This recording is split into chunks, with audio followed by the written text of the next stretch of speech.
वो था भोज राजा की धारा नगरी जो राजधानी थी।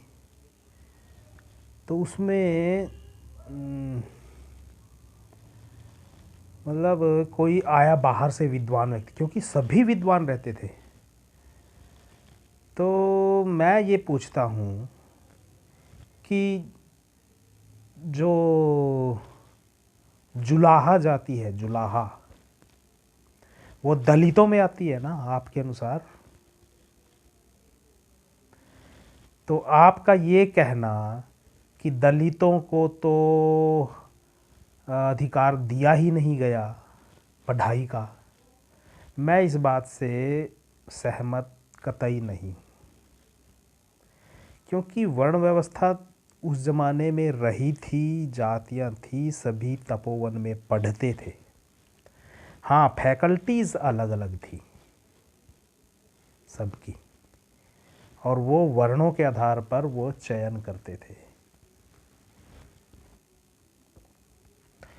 और इसके साथ साथ सबको स्वतंत्रता थी कि वो कुछ भी पढ़े। तो वो जो जुलाहा है वो एक विद्वान व्यक्ति मकान लेने के लिए आया, क्योंकि वहाँ पर ऐसा था कि सभी लोग जो भी राजधानी में रहेगा वो कवि, यानी कविता करना, कविता समझना, कुछ ऐसी रचनाएं करना उसको आना चाहिए, ये कंडीशंस थी।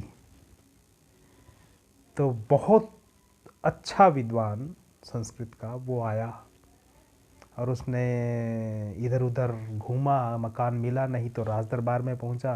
उन्होंने कहा कि आप, कि मैं क्या इतना कर सकता हूं कि आपके साथ सैनिकों को भेजकर, और यदि कोई ऐसा व्यक्ति मिला कि जो कविता करना नहीं जानता और यहाँ पे रह रहा हो तो उसके मकान को खाली करके आपको दे दिया जाएगा। तो सभी जगह वो गए लेकर उसको। सब लोग कविता करने वाले विद्वान एक से बढ़कर एक थे।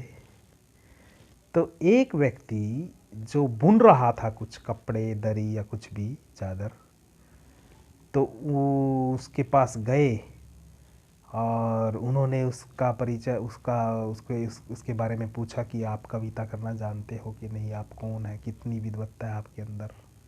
पर वो बोलता ही नहीं, वो काम में